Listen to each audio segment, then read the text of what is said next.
किसी मुल्क के अस्तित्व पर जब खतरा मंडराने लगता है तो वो खुद की सुरक्षा के लिए किसी भी हद तक जा सकता है। दुश्मन के खतरे का अंदेशा होने पर दुनिया का सबसे शांत माने जाने वाला देश भी हथियारों का जखीरा बढ़ा सकता है।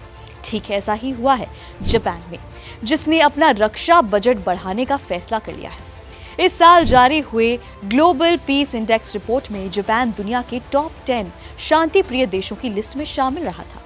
दुनिया में सबसे शांति प्रिय माने जाने वाले जापान के रक्षा मंत्रालय ने सरकार से गुजारिश की है कि रक्षा बजट में 12% का इजाफा किया जाए।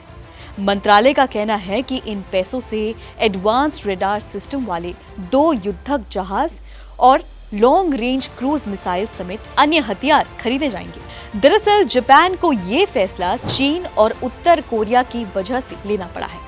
जापान के ये दोनों पड़ोसी मुल्क अपने हथियारों के बल पर उसे धमकाने की कोशिश करते रहे। 5 साल में 43 ट्रिलियन येन खर्च करेगा जापान। रिपोर्ट्स के मुताबिक प्रधानमंत्री फुमियो किशिदा की सरकार ने दिसंबर के महीने में नई सिक्योरिटी स्ट्रैटेजी को अपनाया है। इसके तहत 2024 के वित्तीय वर्ष के लिए रिकॉर्ड 7.7 ट्रिलियन येन की मांग की गई है। सिक्योरिटी स्ट्रैटेजी के तहत 5 साल तक सेना पर बड़े पैमाने पर खर्चा किए जाने वाला है। जापान ने द्वितीय विश्व युद्ध के बाद फैसला किया था कि सेना का इस्तेमाल सिर्फ आत्मरक्षा के लिए किया जाएगा, मगर चीन की बढ़ती दखलंदाजी के चलते उसने अपना ये विचार बदल दिया है।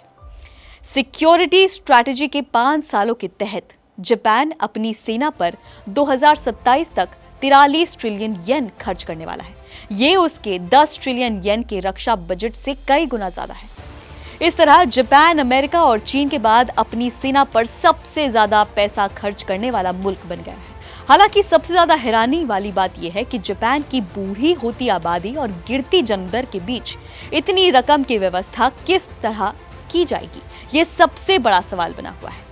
जापान क्यों बढ़ा रहा है रक्षा बजट, एक बार विस्तार से जान लेते हैं।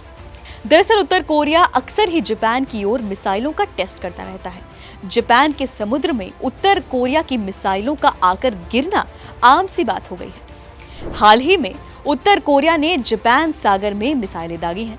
ऊपर से उत्तर कोरिया के पास परमाणु हथियार भी हैं। यही वजह है कि जापान को लगता है कि अगर उसे उत्तर कोरिया को ऐसे करने से रोकना है तो उसे अपने लिए एडवांस हथियारों की व्यवस्था करनी ही होगी। सिर्फ उत्तर कोरिया ही नहीं बल्कि चीन से भी जापान काफी परेशान है। चीन के युद्धक जहाजों को अक्सर ही जापान सागर में देखा जाता है। आपको बता दें, इन दोनों देशों के बीच फुकुशिमा न्यूक्लियर प्लांट के पानी छोड़े जाने को लेकर भी विवाद शुरू हो गया है। दक्षिणी चीनी सागर में भी जापान और चीन आमने सामने हैं।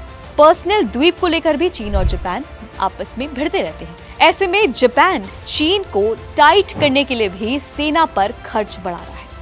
फिलहाल इस वीडियो में इतना ही। इस खबर से जुड़े अपडेट्स जानने के लिए आप देखते रहिए एबीपी लाइव।